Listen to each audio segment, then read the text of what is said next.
Our goal for the day is basically threefold. One is, first and foremost, we want to identify and help develop industry leaders on sustainable forest practices and procurement practices in the forest and paper industries.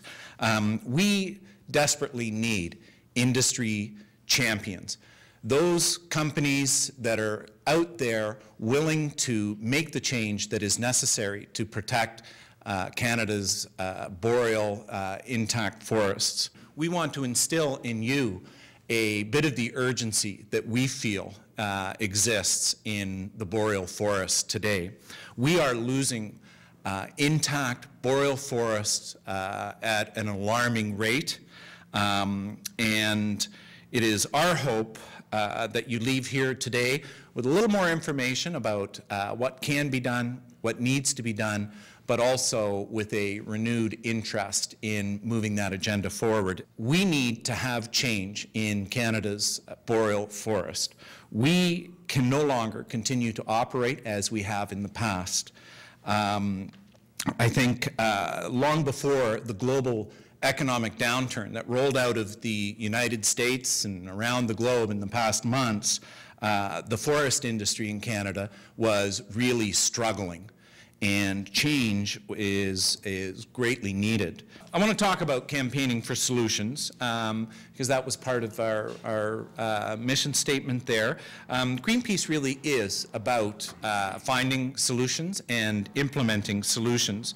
I think no one at Greenpeace wants to spend the time, and I think that's often, just complaining. And I think that's often the hit that we get is well, it's environmentalists, doomsdayers, naysayers. It's always no, no, no, you're against this, you're against the tar sands, you're against logging, you're against, it's really not the case. In fact, you can't last long working at Greenpeace if all you do is focus on the problem.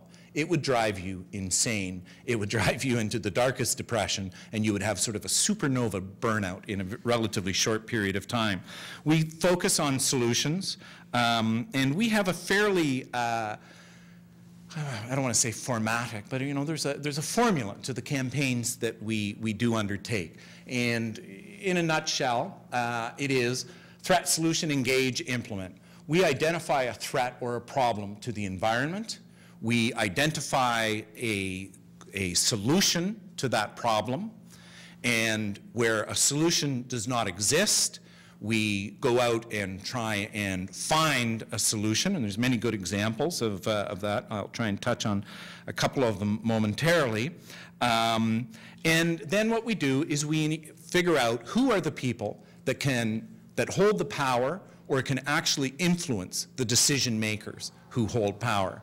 And we try to engage them. We try to engage them in dialogue and in talk and in debate on the solutions. And we try to engage the public in the problem and try and get them on board with with moving forward on the solutions.